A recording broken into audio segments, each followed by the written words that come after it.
तो अब आ गया है आपके पास मेथड्स का बॉस। मैं इसको बॉस इसलिए बोलती हूँ क्योंकि ये वो मेथड है जो बच्चों को इतना कंफ्यूज करता है कि बच्चे बोलते हैं बाप रे सब्स्टिट्यूशन कर लो, एलिमिनेशन कर दो, बट क्रॉस मत करो। उसमें कुछ कंडीशंस हैं जो आपको बहुत ज़्यादा इंपॉर्टेंट हैं दिमाग में रखने के लिए जब आप सॉल्व करेंगे तब। ठीक है, तो with this is your Honey ma'am, welcome back to my channel and I am going to explain you cross multiplication method for class 10th। तो चलिए फिर करते हैं स्टार्ट, क्योंकि इससे पहले जितने भी मैंने पार्ट्स किए हैं उसमें मैंने सब कुछ आपको समझा दिया है। ठीक है, क्या क्या समझा है? इक्वेशन फ्रेम करना, क्वेश्चन को समझना, एलिमिनेशन मेथड, सब्स्टिट्यूशन मेथड, और अब करेंगे cross multiplication method, the boss. ठीक है, तो चलिए घबराने की कोई बात नहीं है। अगर आपको ये आ गया तो आप समझ जाइए कि थोड़ा थोड़ा आप अच्छे होने लगे हैं मैथ्स में। ठीक है, तो लेट्स स्टार्ट। पहले मैं कॉन्सेप्ट समझाऊंगी कि ये मेथड बस सिर्फ और सिर्फ यूनिक सॉल्यूशन में ही, बोला ना, अगर आपके पास यूनिक सॉल्यूशन है तभी ये पॉसिबल है। तो ये तभी पॉसिबल है जब आपकी सिचुएशन इक्वेशंस की यूनिक सॉल्यूशन वाली हो। ना इसमें इनफाइनाइट सॉल्यूशन चलेगा, ना इसमें मैनी सॉल्यूशन मतलब नो सॉल्यूशन चलेगा, इसमें सिर्फ यूनिक सॉल्यूशन वाला कॉन्सेप्ट चलेगा। अब यूनिक सॉल्यूशन में होता क्या है, A1 A2 और B1 B2 एक दूसरे के इक्वल नहीं है, तभी ये पॉसिबल है कि हम लोग ये वाली सिचुएशंस को ला पाएँ, एक्स वाई और कॉन्स्टेंट वाला टर्म। ठीक है, तो फिर इनफाइनाइटली सॉल्यूशंस में क्या होगा, जो ये है ना आपका इनफाइनाइट सॉल्यूशन में x की वैल्यू 0/0 आ जाएगी और y की वैल्यू 0/0 आ जाएगी, विच इज़ नॉट पॉसिबल, ये डिपेंडेंट होते हैं। ठीक है, और फिर नेक्स्ट में होगा which there is no solution. No solution में आपको ये सब मिलेगा। ठीक है, जो डिवाइड होगा 0 से, और जब भी कोई नंबर डिवाइड होता है 0 से तो वो क्या होता है, अनडिफाइंड होता है। ठीक है, तो ये दोनों ही सिचुएशंस हैं जिसमें आपको बहुत ही ज़्यादा केयरफुली देखना पड़ेगा कि ये सॉल्यूशन, ये जो इक्वेशंस हैं वो कौन सा सॉल्यूशन लेके आई हैं, कंसिस्टेंट और इनकंसिस्टेंट या डिपेंडेंट। तो कंसिस्टेंट मतलब यूनिक सॉल्यूशन, इसी पे पॉसिबल है क्रॉस मल्टीप्लिकेशन को सॉल्व करना। ठीक है, अब इम्पॉर्टेंट वन मोर थिंग कि आपको पहले पूरी सिचुएशन को x, y और 1 की, x, y और 1 की सिचुएशन लाने के लिए आपको ये याद रखना पड़ेगा कि आपको मिडिल टर्म को कुछ इस तरह से सेट रखना है माइंड में। ठीक है, B1 B2 C1 C2 A1 A2 और अगेन B1 B2। ठीक है, हो गया। अब आप पहले करेंगे ये नीचे एरो, फिर करेंगे ये ऊपर एरो। तो जो नीचे एरो है वो पहले मल्टीप्लाई होंगे और जो ऊपर की तरफ एरो जा रहा है वो बाद में मल्टीप्लाई होंगे। जो पहले मल्टीप्लाई होंगे उसका जो भी वैल्यू आएगी उसी से आपको बाद की वैल्यू को सब्ट्रैक्ट करना है। ठीक है, हमेशा ही आप याद रखिएगा, आपके पास पहला एरो नीचे की तरफ आना चाहिए और दूसरा एरो जाना चाहिए ऊपर की तरफ, ये ऐसा। ठीक, फिर देखिए ये यहाँ, ये यहाँ, फिर देखिए ये इस तरफ और ये इस तरफ। ठीक, तो मैं अगर देख पा रही हूँ तो मेरी x की वैल्यू के लिए निकल रहा है क्या, B1 C2 minus B2 C1। ठीक है, ये कुछ इस तरह से निकलेगा, इज इक्वस टू y की वैल्यू के लिए निकलेगा C1 A2 minus C2 A1 और कांस्टेंट के लिए निकलेगा A1 B2 minus A2 B1। ठीक, ये सब एक दूसरे के इक्वल हैं। तो जब x की वैल्यू निकालनी होगी आपको तो हमेशा ही इस x की वैल्यू को इस कांस्टेंट के साथ इक्वेट करेंगे और ले आएंगे कुछ इस तरह से। B1 C2 ये उधर क्रॉस मल्टीप्लिकेशन में 1 से मल्टीप्लाई हो जाएगा और निकलेगा B2 C1 upon A1 B2 minus A2 B1। ठीक है, और y की वैल्यू आपकी निकलेगी C1 A2 minus C2 A1 upon again the same denominator A1 B2 minus A2 B1। ये होगा आपका पूरा फाइनली सॉल्यूशन। मुझे पता है आपको इतनी जल्दी समझ नहीं आएगा, बेसिक चीज़ें समझ लीजिए, सिचुएशन क्या होगी और फॉर्म कैसे करना है, उसके बाद रखना इसको किस तरह से है।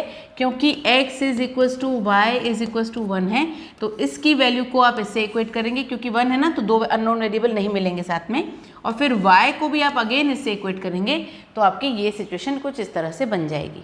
ठीक है, और फिर आपको सॉल्व तो करना है, वैल्यूज तो आपके पास ऑलरेडी क्वेश्चन में दी हुई हैं। ठीक है, एक क्वेश्चन में करूँगी। देखिए फर्स्ट क्वेश्चन आप देखिए, x minus 3y minus 3 equals to 0, 3x minus 9y minus 2 equals to 0। सबसे पहले मैं देख लूँ यूनिक सॉल्यूशन है कि नहीं। यूनिक के लिए A1 upon A2 is equals to B1 upon B2 रखना है। ये कैंसिल, ये 1/3, ये दोनों इक्वल हो चुके हैं। तो ये जब इक्वल हो चुके हैं तो ये यूनिक सॉल्यूशन है नहीं, और जब ये यूनिक सॉल्यूशन है ही नहीं तो इसको सॉल्व हम नहीं कर सकते हैं, ठीक है, क्योंकि यहाँ पे आ चुका है a1/a2 is equal to b1/2। So this solution, this system has no solution. So this system has no solution, और नो सॉल्यूशन के लिए क्रॉस मल्टीप्लिकेशन नहीं हो सकता, ठीक है कि नहीं। तो ये हो गया आपका फर्स्ट क्वेश्चन डन। सेकंड देख लीजिए आप, थर्ड करते हैं। थर्ड में क्या है, 3x - 5y is equals to 20, 6x - 10y equals to 40। अभी भी देख लेते हैं, 3/6 इज इक्वल्स टू -5/-10, ये 1/2 है, ये भी 1/2 है, दोनों। The system has no solution. फिर से a1/a2 और b1/b2 आ चुका है, तो यहाँ पे भी नो सॉल्यूशन हो गया आपका, ठीक है, डन। फोर्थ कर लेते हैं हम। फोर्थ देखिए क्या है, x - 3y is -7 equals to 0, 3x - 3y - 15 equals to 0, 1/3 a1/a2 is equals to b1/b2 है कि नहीं, चलिए देख लेते हैं। और नहीं है, मुझे जैसा कि दिख रहा है, ये तो 1 है ना। तो यहाँ पे हम सिचुएशन को यूनिक बोल सकते हैं, तो हैज़ यूनिक सॉल्यूशन, ठीक है। अब ये यूनिक सॉल्यूशन हो ही चुका है, तो चलिए पुट करते हैं सब चीज़ें, ठीक है। तो x की वैल्यू में डायरेक्ट ऐसे भी पुट कर सकती हूँ। a1 आपके पास है 1, b1 आपके पास है -3 और c1 आपके पास है -7, ठीक है। -1 -3 और -7, ठीक है। अब नेक्स्ट करते हैं a2 आपके पास है 3, b2 आपके पास है -3 और c2 आपके पास है -15, ठीक। चलिए वैल्यूज निकालते हैं। x की वैल्यू क्या निकलेगी, b1 × c2, b1 × c2 मतलब -3 × -15, फिर minus b2 × c1, b2 × c1 -3 × -7 upon a1 × b2, a1 × b2 मतलब 1 × -3 माइनस a2 × b1, 3 × -3, ठीक है। जो ये नीचे आएगा ना वही आप सेम नेक्स्ट उसके लिए भी यूज़ कर सकते हैं। किसके लिए, y की वैल्यू के लिए, क्योंकि ये दोनों तो सेम है ना, तो इनकी वैल्यू जो होगी वो डायरेक्ट आप डिनोमिनेटर में लिख सकते हैं। ये हो गया 45 - 21, क्योंकि माइनस माइनस प्लस होगा, प्लस माइनस तो माइनस ही होता है, अपॉन -3 + 9 क्या होगा, 45 × 45 - 21 हो जाएगा आपका 24/6, 4। x की वैल्यू आ चुकी है आपकी 4, ठीक है। अब आप y के लिए जो मेहनत करनी है ना, y के लिए करिए आप, y के सिर्फ न्यूमरेटर के लिए, डिनोमिनेटर में तो आपका 6 आ चुका है, ठीक है, वो दोनों सेम रहेंगे। c1 × a2, c1 × a2 मतलब -7 × 3, फिर minus c2 × a1 -5, 15 × 1 -15 × 1 upon 6 direct डाल दीजिए, -21 + 15 अपॉन 6 -6/6 1, तो y की वैल्यू आ गई -1। अब आप बताइए, जब आपके पास सब रेडी है तो आपको सिर्फ वैल्यू रख के वैल्यू मल्टीप्लाई और माइनस ही तो करना है। आ गया आपका इक्वेशन डन हो चुका है, आपके x और y की वैल्यू आ चुकी है, ठीक है। तो आई होप ये क्लियर हो चुका है, नहीं हुआ होगा तो प्ले और पॉज करके आराम से देखिएगा कि मैंने सबसे पहले क्या किया है, यूनिक सॉल्यूशन निकाला है, a1 b1 c1 a2 b2 c2 की वैल्यूज़ अलग से रख दी है। फिर ये वाला जो फॉर्मूला है जो कि इस कॉन्सेप्ट से आया है, इसको मैंने एक साथ पुट किया है यहाँ पे मल्टीप्लिकेशन के फॉर्म में, ठीक है। मल्टीप्लाई किया, माइनस किया फिर, और इन साइंस को जरूर ध्यान रखा। ये साइंस आप ध्यान नहीं रखेंगे ना, आपका सब गड़बड़ यहीं से हो जाएगी, ठीक है। तो आपका इंटीजर्स इसके लिए इंपॉर्टेंट है, ओके। इंटीजर्स वाला कॉन्सेप्ट जो बचपन से हम पढ़ते आ रहे हैं। क्वेश्चन नंबर 2, बचपन मैंने क्लास 6, ठीक है। तो क्वेश्चन नंबर 2 में देखिए आप, for which the value of a and b does the following pair of equation have an infinite solutions. Infinite number of solutions के लिए a और b की वैल्यू आपको निकालनी है, ठीक है। तो क्या है आपके पास, चलिए रखते हैं, ध्यान देते हैं कि हमको करना क्या है। 2x + 3y = 7 है और दूसरी इक्वेशन ये है, ठीक है, तो आपको कंपेयर करना है कि वैल्यूज़ क्या क्या होने वाली है। ध्यान से देखिए, 2 इक्वेशन है आपके पास। सेकंड का फर्स्ट करने वाली हूँ मैं। ये देखिए 2x + 3y - 7 = 0। इसमें ये a1 है, ये a2 है और ये c1 नहीं, a1 b1 c1 है, a2 नहीं है, ये b1 है और ये c1 है। ठीक है, नेक्स्ट इक्वेशन है आपकी a - b x + a + b y minus, ये पूरी इक्वेशन, ठीक है, -3a + b - 2, इसको पूरे ब्रैकेट में मैंने डाल दिया, बाहर माइनस रखा, इसका मतलब सेम है, a2 b2 और ये c2 है। ठीक, यहाँ तक क्लियर हो चुका कि मैंने a1 b1 c1 क्या रखा है। अब इनफाइनाइट मैनी सॉल्यूशंस का क्या होता है कॉन्सेप्ट, अगर आप इनफाइनाइट मैनी सॉल्यूशंस देखेंगे तो ये होता है a1/a2 should be equals to b1/b2 must equals to c1/c2। चलिए रखते हैं values. 2/a - b = 3/a + b = -7/- 3a + b - 2। ठीक, ये आपका बन गया एक कंडीशन जिसको हमने सॉल्व करना है। ठीक है, तो अगर मैं माइनस हटा दूं तो दोनों से माइनस हटा ही रही हूँ, अब मैं c1 c2 से ख़त्म, ये हो गए दोनों प्लस। तो फॉर फर्स्ट 2 इक्वेशंस हमने क्या देखा, ये फर्स्ट 2 में देखो आप क्या निकल पा रहा है। चलिए 2 × a + b क्रॉस मल्टीप्लाई किया है ना हमने, 3 × a - b क्या मिला, 2a + 2b = 3a - 3b। Solve किया तो 3a - 2a - 3b - 2b = 0। ये हो जाएगा a - 5b = 0। फर्स्ट इक्वेशन मिल गई आपको। ठीक है, a - 5b = 0, ये हो गई आपकी पहली इक्वेशन। ठीक, अब नेक्स्ट को करते हैं solve. Next 2 3 × 3a + b - 2 = 7 × a + b। ठीक, 9a + 3b - 6 = 7a + 7b। 9a - 7a, मैं ट्रांसपोज कर रही हूँ टर्म्स को, -7b - 6 = 0। ठीक, 9a - 7a 2a होता है, प्लस माइनस होता है, 3 - 7 -4 होता है, ये हो गया -4b - 6 = 0। इक्वेशन को और सॉल्व करो, a - 2b - 3 = 0, ये हो गई आपकी इक्वेशन नंबर 2। ठीक है, अब उसका सॉल्यूशन निकालना है a और b का। तो मैं तो एलिमिनेशन मेथड प्रेफर करती हूँ, आप भी करिए अगर आपको इजी लगता है तो। मुझे ये सबसे इजी लगता है। ठीक है, एलिमिनेशन मेथड। तो क्या होगा, अब a - 5b = 0 है और नेक्स्ट है a - 2b - 3 = 0। दो टर्म सेम है तो सब्ट्रैक्ट करना ही पड़ेगा आपको।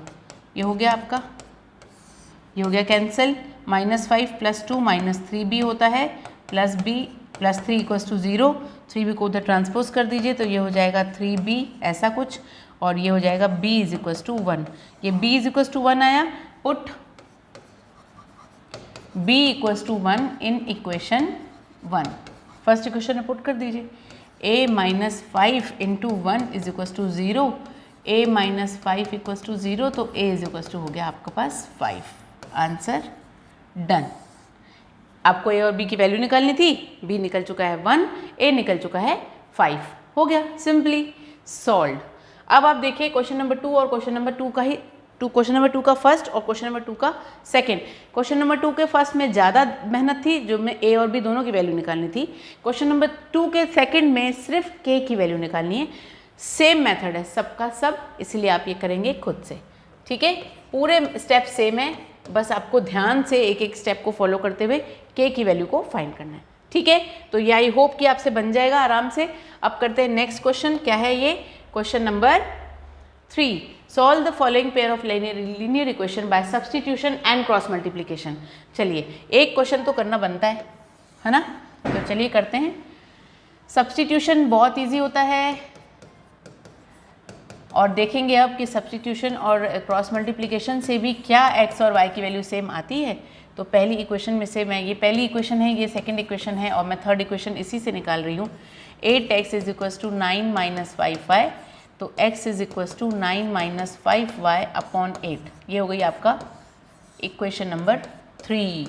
ठीक है, put value of x in 2, first से निकालें तो 2 में डालिए।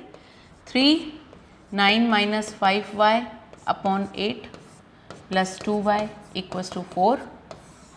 ठीक है, ये हो जाएगा 27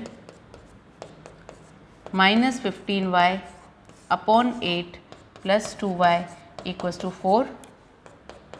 27 minus 15y plus 16y is equals to 32। क्या कर दिया मैंने, डिनोमिनेटर्स को सेम किया और 8 जो डिनोमिनेटर हो चुका है उसको सीधा ट्रांसपोज कर दीजिए। तो ये है 27 plus y minus 32 equals to 0। तो y की वैल्यू क्या आ जाएगी, माइनस 5 बचा, उधर ट्रांसपोज होगा तो 5, y की value 5। Put y equals to 5 in 3, equation number 3। ठीक है, इक्वेशन नंबर 3 क्या है, x is equals to 9 minus 5 into 5 upon 8, 9 minus 25 upon 8। 9 minus 25 क्या हो सकता है, 16। ठीक है, 16 होगा, देखिए 16 प्लस 9 25 होता है ना, यस। तो माइनस 16 अपॉन 8 ये हो जाएगा 2। x की वैल्यू आ चुकी है -2। डन हो गया आपका ये क्वेश्चन डन। किससे, सब्स्टिट्यूशन मेथड से। ये हुआ है अभी तक बाय सब्स्टिट्यूशन मेथड। ठीक है, अभी क्रॉस मल्टीप्लिकेशन मेथड बचा है, बाय क्रॉस मल्टीप्लिकेशन मेथड।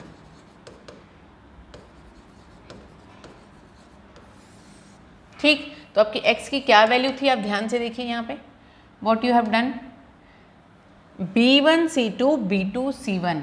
ठीक है, यहाँ देखिए b1 c2 minus b2 c1 upon, फिर से a1 b2 a2 b1, a1 b2 a2 b1, ये x की वैल्यू।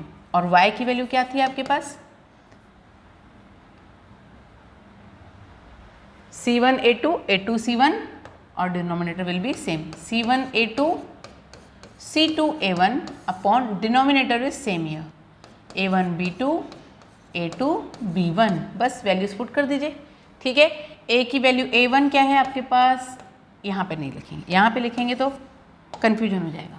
a1 है आपके पास 8, b1 है आपके पास 5 और c1 है आपके पास -9, a2 है आपके पास 3, b2 है आपके पास 2 और c2 है आपके पास -4। वैल्यूज रख दीजिए, आंसर मिल जाएगा। b1 मतलब 5 इंटू c2 मतलब -4, ठीक, माइनस b2 मतलब कि 2, c1 मतलब -9, ठीक, upon a1 8 b2 2 minus a2 3 b1 5, ठीक, -20 प्लस 18 अपॉन 16 माइनस 15, ये हो जाएगा -2 अपॉन 1 मतलब -2। किसकी वैल्यू, x की। आपकी x की वैल्यू निकल चुकी है, देखिए तो थोड़ा चेक करके आपकी जो x की वैल्यू निकली है क्या वो सब्स्टिट्यूशन मेथड से मैच करती है, बिल्कुल करती है। देखिए x -2 ठीक है। अब y डायरेक्टली पुट कर दीजिए। What is that, c1 a2, c1 means -9, a2 means 3, ठीक है, minus c2 a1 -4 into 8 upon, directly आप 1 लिख दीजिए, कोई मतलब नहीं है इस चीज़ का, है ना। -27 प्लस 32 इज इक्वल्स टू 5। देखिए y इज इक्वल्स टू 5 है क्या, बिल्कुल y इज इक्वल्स टू 5 आपका यहाँ पे भी आ चुका है।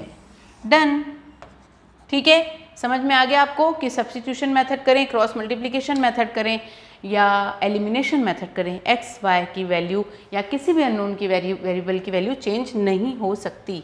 ठीक है, तो आई होप ये आपको समझ में आ चुका है। अब करते हैं next again framing the equation and solving these for cross multiplication method, ठीक है, और by algebraic method. Any algebraic method मतलब आप कुछ भी यूज कर सकते हो इसमें, ठीक है। तो let's start.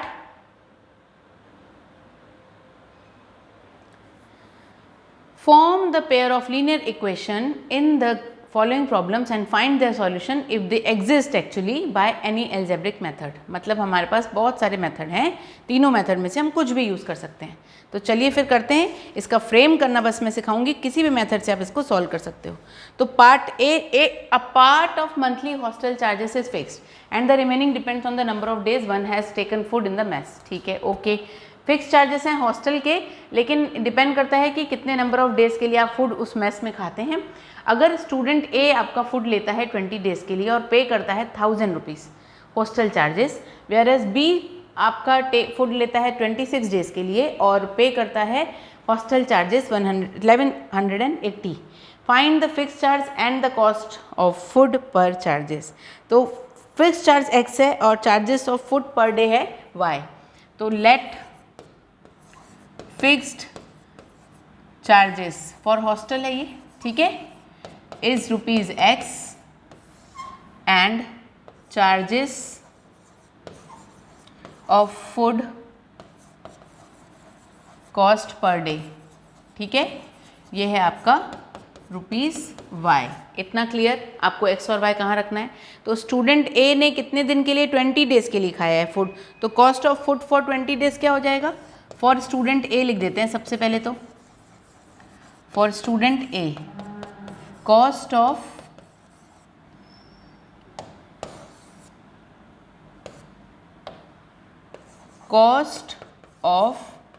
Food for 20 days कितना हो जाएगा, 20y हो जाएगा, ठीक है। फिक्स चार्जेस तो उसने दिए ही हैं और 20 डेज़ का फूड भी लिया है और उसने लिया है 1000 रुपीज़ उसने पे किया है। तो अकॉर्डिंग टू द क्वेश्चन क्या हो गई इसकी condition, fix charges plus 20 days का फूड मिला के उसने दिया है ₹1000। ये पहली इक्वेशन बन चुकी है आपकी, ठीक है। फॉर स्टूडेंट बी स्टूडेंट ने क्या किया है, कॉस्ट ऑफ फूड फॉर कितने days, 26 days, will be 26y। तो इसके अकॉर्डिंग टू क्वेश्चन कंडीशन क्या बनती है, फिक्स चार्जेस प्लस 26 डेज का फूड इज इक्वल टू 1180। ये बन गई आपकी सेकंड इक्वेशन। कैसे भी सॉल्व कर लीजिए, 2 इक्वेशन आ चुकी है, ठीक है। आई होप समझ में आ रहा है। नेक्स्ट क्वेश्चन देखिए आप, the fraction becomes 1/3 when 1 is subtracted from the numerators and it becomes 1/4 when 8 is added to the denominator. तो लेट द फ्रैक्शन भी पहले लिख लें। देखिए second question, let fraction be x/y। तो केस 1 में बोला जा रहा है कि ये 1/3 हो जाएगा आपका फ्रैक्शन अगर आपके न्यूमरेटर से एक सब्ट्रैक्ट हो जाए, ठीक है। तो इक्वेशन कैसे बनेगी, x - 1 × 3 is equal to y, या फिर 3x - 3 - y इक्वल टू 0, या फिर 3x - y - 3 इक्वल टू 0। ये पहली इक्वेशन डन। केस 2 बोलता है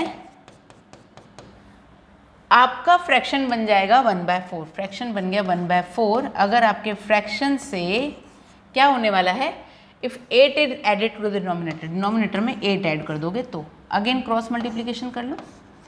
4 × x 4x is equal to y 1 into the bracket is the bracket itself, तो y + 8 होगा ओनली।